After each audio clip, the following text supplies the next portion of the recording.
হাসি মুখে থাকে এবং আমাদের খোঁজ খবর রাখে।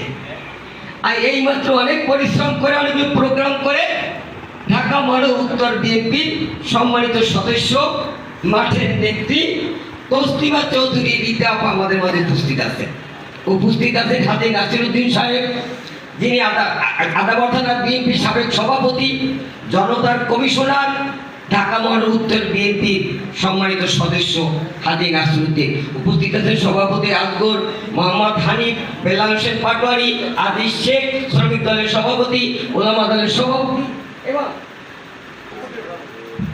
ওলামা দলের সভাপতি সহ অসংখ্য পরিচিত নেতারা। শুধু দুই চারটা কথা বলবো। প্রেস ক্লাবের 3 তলায় বক্তৃতা ছিল, 30 নম্বর ওয়ার্ডে বক্তৃতা দেবো না, যে দলের পরিশ্রমকারী নেতারা আসছে। আপনারা শুধু মিলাদ আর 57তম দোয়া বিএনপি করি এইটুকু বললেই শেষ না। বিএনপির জন্ম কত সালে, আরাফাত রহমান কোকোর জন্ম কত সালে, তাকে নির্যাতন করা হয়েছিল কত সালে, কি কারণে নির্যাতিত হয়েছে, সকল কিছু জানা দরকার।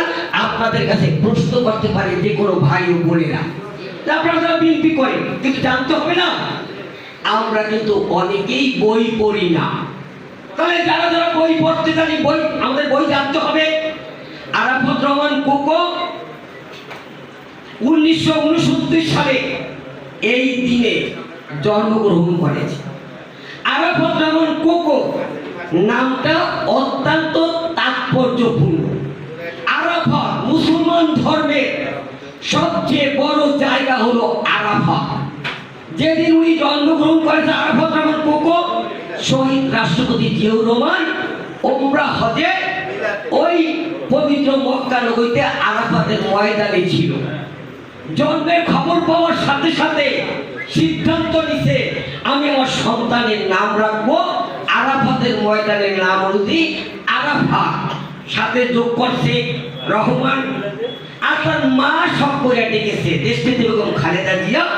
কোকো আদরের সন্তান ডাকনাম থাকে না, আমার নাম আবুল কালাম আজাদ মাহমুদ কাম, এরকম হয় না, ঘটনা থাকে না।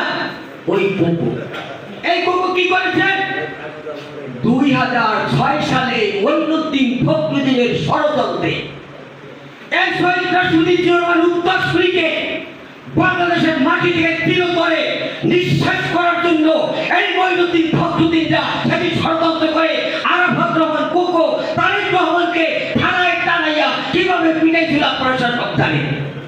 এটা মর্মান্তিক ঘটনা না? চিকিৎসার কারণে ষড়যন্ত্রের শিকারে 20 কোটি টাকা